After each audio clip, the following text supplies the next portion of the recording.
Salam perspektif baru. Kita berjumpa kembali di acara favorit kita semua. Wawancara khusus perspektif baru bersama saya Hayat Mansur sebagai host. Sedangkan narasumber kita yaitu Dr. Iwan Aryawan MSPH, seorang ahli epidemiologi dan dosen di Fakultas Kesehatan Masyarakat Universitas Indonesia. Halo Dr. Iwan. Ya, halo, selamat siang. Ya, terima kasih Dok telah bersedia hadir di wawancara perspektif baru. Kita akan membicarakan mengenai pandemi COVID-19 di Indonesia dan global. Pak Dokter, hingga pertengahan 2021 di dunia termasuk Indonesia masih menghadapi pandemi COVID-19. Bahkan di beberapa negara seperti India dan Malaysia mengalami lonjakan kasus sangat besar. Jumlah orang yang terkena COVID-19 tentunya. Dan juga menimbulkan jumlah korban meninggal yang sangat besar. Karena itu, media massa di luar negeri menyebut India sedang mengalami tsunami COVID-19 akibat banyak orang yang terkena dan meninggal. Akibat lonjakan kasus COVID-19 di India dan Malaysia sampai melakukan lockdown nasional. Nah, kami ingin mengetahui apa sih sebenarnya yang sedang terjadi di India dan juga di Malaysia, Dok? Jadi, yang pertama kita harus sadar bahwa pandemi ini masih berlangsung ya. Meskipun sudah setahun, itu masih berlangsung. Kemudian kalau kita belajar yang terjadi di India, itu ada beberapa hal yang menyebabkan mereka kasusnya naik lagi, bahkan meningkatnya ya dibanding sebelumnya. Sebelumnya India tuh udah berhasil menurunkan kasus ya. Kita udah tahu mereka banyak dipuji, banyak masuk dalam berita, kasusnya turun gitu ya. Nah, cuma yang jadi masalah begitu kasusnya turun, itu mereka mulai longgar. Prokesnya mulai longgar, kemudian acara-acara kerumunan-kerumunan itu mulai diperbolehkan. Nah, di India itu kan ada acara keagamaan besar gitu. Kemudian juga ada acara pemilu, pilkada di beberapa negara bagian. Nah, itu karena mereka merasa sudah turun kasusnya, itu kan kampanyenya sudah nggak diatur lagi kan, udah nggak kampanye online, kampanye offline, orang banyak berkumpul gitu. Nah, kemudian juga ya kita tahu bahwa di India itu pelacakan kasusnya, meskipun lebih baik dari Indonesia ya, tapi pelacak orang-orang yang kontak yang COVID positif itu masih juga belum baik. Nah, hal-hal seperti itu kalau kita lihat menyebabkan kasusnya naik cepat. Ditambah lagi ada mutasi virus. Jadi gini, virus COVID-19 ini sama seperti virus influenza, memang selalu bermutasi. Jadi mutasi itu pasti ada. Hanya ada mutasi yang berbahaya. Berbahaya itu maksudnya mempercepat penularannya dan mempertinggi kematiannya. Ada yang mutasi biasa aja gitu, nggak ada efeknya gitu. Jadi, tapi mutasi ini selalu terjadi, nggak bisa dihindari. Nah, di India itu kan terjadi mutasi virus yang diduga, ini kan masih diteliti oleh para ahli ya, diduga itu penyebarannya lebih cepat, penularannya lebih cepat gitu. Nah, itu yang terjadi di India. Malaysia juga kurang lebih sama. Malaysia juga kan kita tahu itu juga banyak kerumunan orang, kemudian protokol kesehatannya juga mulai turun. Vaksinasi belum bisa diharapkan karena vaksinasi kita tahu di sebagian besar di dunia ini kan cakupannya masih rendah ya untuk untuk menekan penularan gitu. Vaksinasi akan ada efeknya nanti kalau cakupannya sudah cukup besar gitu. Apakah situasi di India dan Malaysia tersebut bisa terjadi juga di Indonesia? Nah, itu dia yang kita khawatirkan itu bisa. Kenapa? Karena gini, semua potensi yang menyebabkan terjadinya tsunami COVID di India itu di kita sudah ada. Kita itu protokol kesehatannya makin menurun.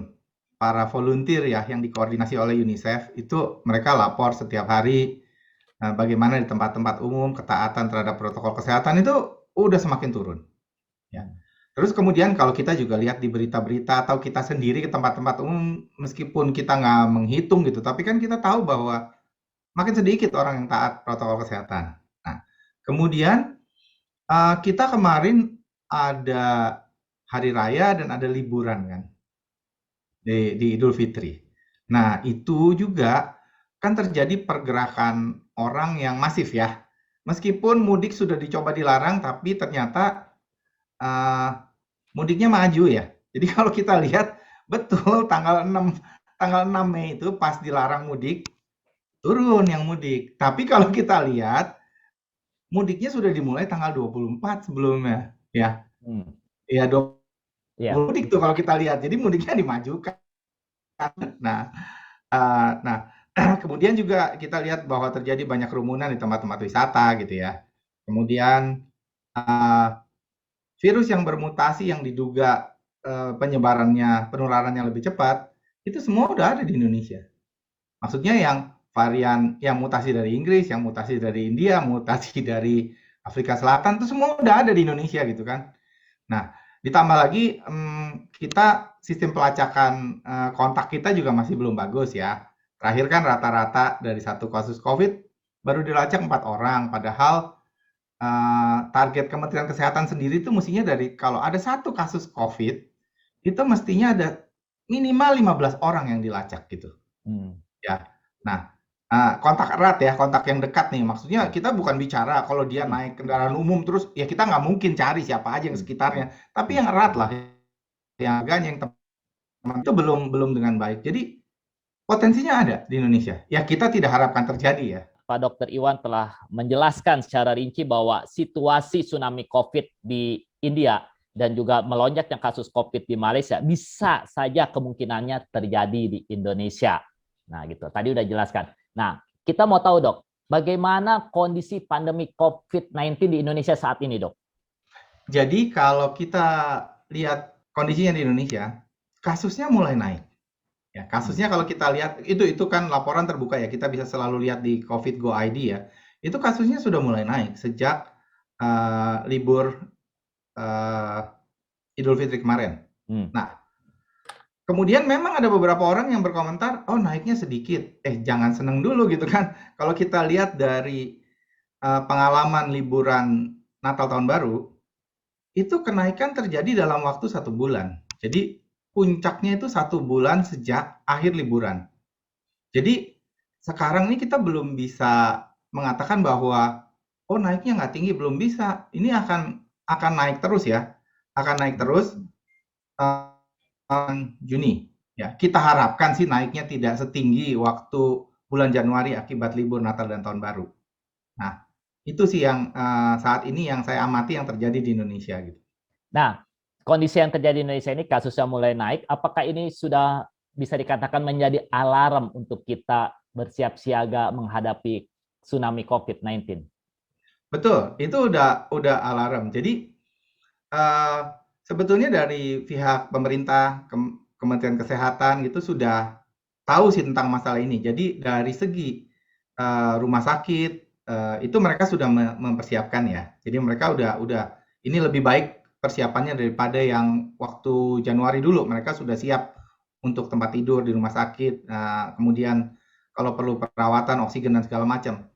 Tapi yang paling penting sebetulnya adalah kita harus cegah supaya kasusnya nggak naik. Itu kerjasama antara kita sebagai masyarakat dan pemerintah gitu. Nggak bisa pemerintah aja. Sebetulnya caranya gimana?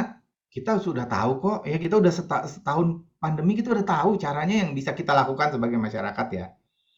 Kita taatilah protokol kesehatan. Kalau kita tidak perlu keluar rumah, kita tidak perlu berkumpul, nggak usah berkumpul gitu kan.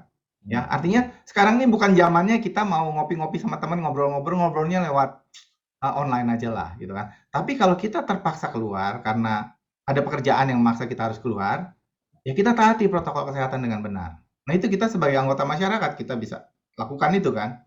Nah, kemudian dari segi pemerintah memang pelacakan kasusnya harus diperbaiki supaya kalau ada kasus segera diketahui, segera tahu kontaknya siapa, kemudian kontaknya diperiksa. Kalau mereka tertular juga segera tahu kan, segera bisa diisolasi, nggak kasusnya lagi. Nah, itu sih yang bisa dilakukan untuk mencegah supaya kasusnya nggak banyak gitu. Jadi mencegahnya jangan di rumah sakitnya. Rumah sakit itu terakhir kalau udah Ya kalau udah sakit, ya harus dirawat dong supaya mencegah supaya mereka nggak tambah berat dan tidak terjadi kematian. Nah, kenyataannya kan pada saat ini, Dok, Ya, kasusnya terus naik. naik. Nah, Kita tidak mengharapkan itu terjadi. Nah, seandainya ini kita tidak mengharapkan terjadi, seandainya ini kasus terus tetap naik, masyarakat mengabaikan protokol kesehatan, pemerintah juga melacaknya masih kurang teliti, kurang mendalam. Apakah kondisi pandemi COVID-19 di Indonesia ini bisa lebih gawat dibandingkan Malaysia atau India? bisa terjadi seperti Malaysia atau India ya. Meskipun kita nggak berharap itu terjadi ya memang. Betul. Nah, Nah, apa faktor yang bisa membuat kita lebih gawat daripada Malaysia atau India? yang tadi seperti saya katakan, semua potensi untuk terjadi seperti India ada di Indonesia gitu ya. Dan satu lagi yang kita harus ingat bahwa tes kita itu masih sedikit loh dibanding dengan Malaysia dan India ya. Artinya kenapa? Artinya kalau tes kita masih sedikit, berarti em, kasus yang kita bisa jangkau, yang tertangkap oleh tes kita itu sedikit gitu. Jadi banyak di masyarakat ini sebetulnya yang sudah terinfeksi, menularkan, cuma memang nggak ada gejala gitu. Tapi kan tetap menularkan, itu yang jadi sumber penularan gitu. Apakah dengan naiknya kasus ini, Indonesia sudah bisa dikatakan masuk gelombang kedua dari pandemi COVID-19? Seperti saya bilang tadi, pada umumnya puncaknya terjadi sekitar 1 bulan setelah akhir dari libur panjang. Nah, kita belum sampai 1 bulan. Tapi untuk terjadi ada yang puncak kedua, saya cenderung mengatakan puncak kedua ya, karena kita belum pernah menyelesaikan satu gelombang nih di Indonesia nih. Karena gini, kita biasanya mengatakan satu gelombang itu setelah wabahnya terkendali, terus Terus jadi naik tidak lagi. terkendali lagi. Nah, kita ini secara perhitungan epidemiologi belum pernah masuk ke tahap wabah terkendali gitu. Jadi saya lebih mengatakan puncak yang kedua gitu. Kita saat ini berada di puncak kedua dari Iya. pandemi COVID-19. Menuju puncak kedua ya. Oke, menuju puncak kedua. Kita mengharapkan tidak terjadi Ya, puncak kedua kita tersebut. Nah, apa yang harus kita lakukan masyarakat untuk tidak terjadi puncak kedua itu? jadi sebetulnya bagaimana kita mencegah supaya penularan COVID-19 ini bisa dikurangi, kita udah tahu semua ya. Yang pertama itu kita tadi seperti saya katakan, kita harus mengurangi bepergian, mengurangi berkerumun. Kemudian kita taati protokol kesehatan. Kalau kita terpaksa harus ketemu orang, kalau kita terpaksa harus bekerja, itu taati protokol kesehatan dan lakukan sesingkat mungkin dan dengan sedikitnya orang yang kita temui. Ya, itu dari masyarakat yang bisa dilakukan. Nah, kemudian dari pemerintah tadi tesnya harus diperbanyak. Pelacakan kontak harus diperbaiki, harus diperbanyak.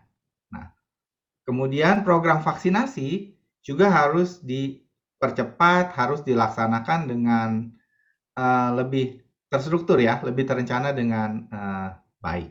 Nah, sedangkan untuk orang-orang yang terinfeksi, yang terpaksa dirawat di rumah sakit, kita harus siapkan rumah sakitnya. Kita harus siapkan tempat tidurnya harus siap. Jadi bukan kaget begitu rumah sakitnya nggak cukup tempat tidurnya gitu. Dari sekarang gitu kita udah siapkan. Itu setahu saya dari Kementerian Kesehatan sudah menyiapkan. Siapkan tempat tidurnya, terus siapkan juga perawatan untuk pasien yang berat seperti ICU, terus oksigen, dan jangan lupa tenaga kesehatan yang siapkan juga kan. Kan semua itu mesti ada dokter, mesti ada perawat segala macam yang merawat pasien-pasien itu. Itu saya rasa yang dilakukan komprehensif antara pemerintah dan masyarakat ya. Oke, kita bahas dari sisi masyarakat dulu, Dok. Ya. Nah, masyarakat kayaknya sudah tahu lah hampir semua. Iya. Sebagian besar tahu bahwa kita harus menjaga protokol kesehatan, mengurangi bepergian, menjaga kerumunan. Iya. Tapi kenyataannya, Dok, yang saya lihat gitu loh, dan teman saya tuh ini, mereka itu akhirnya mengabaikan setelah 1 tahun lebih pandemi ini, mereka akhirnya mengabaikan protokol kesehatan. Mereka akhirnya sudah tidak betah lagi, mereka akhirnya berkerumun. Ini apa sih yang menyebabkan mereka akhirnya mengabaikan protokol kesehatan? Yang pertama mungkin bosan ya. Kan udah setahun ya. Manusia kan makhluk sosial ya, perlu berinteraksi dengan orang lain dan Berinteraksi kan memang paling enak kalau langsung ya. Daripada berinteraksi online kan sebetulnya lebih enak offline gitu. Itu nggak bisa dipungkiri. Nah, jadi itu penyebabnya. Tapi sebetulnya kita juga harus sadar bahwa resiko kita tertular ini masih tinggi kalau kita bertemu banyak orang gitu ya. Nah, sehingga untuk menguranginya ya kita berusaha sesedikit mungkin, sesingkat mungkin kalau mesti bertemu dengan orang lain. Nah, kemudian protokol kesehatan perlu dipatuhi gitu kan. Buat kita gitu, masyarakat mesti sadar gini, kita mematuhi protokol kesehatan itu bukan cuma supaya COVID ini cepat terkendali di Indonesia dan di dunia, ya. Bukan cuma itu, tapi supaya kita nggak tertular dan juga anggota keluarga kita nggak tertular. Itu buat diri kita dan keluarga kita sendiri juga, itu kita perlu sadari, ya. Dan jangan juga merasa saya udah divaksin, jadi nggak apa-apa. Nah, benar tuh dok. Banyak yang berasa begitu. Nah, benar gini, benar kalau udah divaksin, memang kalau terkena infeksi pun umumnya nggak berat. Tapi ingat, kalau kita sudah divaksin, kita masih bisa terinfeksi. Kita mungkin nggak berat, nggak apa-apa, cuma kita bisa menularkan. Nah, kita bisa menularkan ke orang lain loh. Ya, sekarang apakah kalau kita pulang ke rumah semua udah divaksin? Enggak kan? Anak-anak belum divaksin, kan belum dapat. Vaksin anak-anak kan belum, ya. Mungkin ada orang tua yang belum divaksin karena ada penyakit bawaan nggak bisa divaksin. Mereka ini bisa ketularan dari kita loh yang udah divaksin, yang kena COVID terus kita gejalanya ringan tapi menular ke mereka. Mereka beresiko untuk jadi berat bahkan meninggal gitu kan. Itu yang perlu dipikirkan gitu. Oke, sekarang dari sisi pemerintah dok. Nah, pemerintah kan untuk mencegah terjadinya memburuknya kasus pandemi COVID-19 ini harus memperbanyak tes, harus memperbanyak program vaksinasi. Nah, apa sih yang menjadi kendala gitu loh? Tes untuk COVID-19 ini masih kurang banyak. Padahal kan dari sisi alat banyak, dari segi biaya juga sekarang udah lebih murah. Dan apa kendala dari program vaksinasi yang sekarang kayaknya tersendat tidak secara masif lagi, dok? Jadi gini, kalau tes itu ada kendala dari segi laboratorium ya, ketersediaan laboratoriumnya. Memang kalau di kota-kota besar, kalau di Jakarta sih nggak masalah. Tapi kalau pada daerah itu masih sulit gitu ya, masih kurang fasilitasnya. Kemudian yang kedua adalah keengganan dari masyarakat sendiri kan. Misalnya saya kontak dengan teman saya yang COVID gitu. Mestinya saya dites. Tapi kan ada orang yang nggak mau dites gitu kan. Saya nggak mau nanti saya ketahuan positif, saya diisolasi. Padahal isolasi itu kan untuk melindungi diri sendiri dan keluarganya, itu yang perlu diketahui gitu kan. Ya. Jadi pendekatannya juga ke masyarakat perlu nih supaya mereka mau dites gitu. Jangan dikejar-kejar seperti mereka itu pelanggar hukum gitu kan. Ya. Kan kita lihat kalau dikejar-kejar ya orang takut gitu kan. Ya tapi kalau ini sebetulnya supaya kamu nggak jadi COVID berat loh, supaya nggak menularkan. Itu dari segi tes. Nah, dari segi vaksin, itu memang kalau vaksinasi ini kita nggak bisa berdiri sendiri. Karena kita kan belum produksi vaksin sendiri. Jadi kita tergantung dari negara. Ya. Itu kita tahu kan ada masalah logistik, ada masalah embargo dan segala macam. Sehingga memang logistis vaksin ke kita juga terlambat ya. Itu memang sudah diatur ulang ya gimana supaya mempercepat vaksinasinya. Cuma memang ada keterlambatan dari segi vaksinasi. Nah, dok, dari sisi vaksinasi saat ini banyak beredar informasi yang tidak bisa dipertanggungjawabkan kebenarannya, sehingga membuat masyarakat katakanlah akhirnya ragu dan enggan untuk melakukan vaksinasi. Nah, apa benar dok, vaksinasi itu banyak menimbulkan dampak negatif? Kita itu selalu harus lihat antara resiko dan manfaatnya. Ya. Jadi begini, kalau ada jutaan orang divaksin, pasti ada yang ada efek sampingnya. Bahkan yang efek sampingnya berat. Nggak mungkin nggak ada, pasti ada. Ya, sama lah kalau kita naik pesawat terbang, mungkin itu nggak ada yang jatuh. Ada kan tetap. Tapi kan resikonya tuh sangat kecil sebetulnya. Ya, dibandingkan dengan keuntungannya, manfaatnya. Ya, artinya sebetulnya risiko kita, misalnya efek samping yang paling berat ya, risiko kita meninggal karena divaksinasi COVID dibandingkan dengan risiko kita terinfeksi COVID dan meninggal, itu risiko kita terinfeksi COVID dan meninggal saat ini tuh jauh lebih besar daripada bisa 100 kali lebih besar daripada resiko kita karena vaksinasi kemudian meninggal gitu loh. Oke dok, terima kasih dan sangat jelas informasinya. Sebagai penutup, saya hanya mengingatkan kembali kepada seluruh masyarakat Indonesia bahwa guna mencegah Indonesia mengalami tsunami COVID-19, maka protokol kesehatan tidak bisa ditawar, harus dipatuhi. Terima kasih, sampai jumpa di wawancara perspektif baru berikutnya.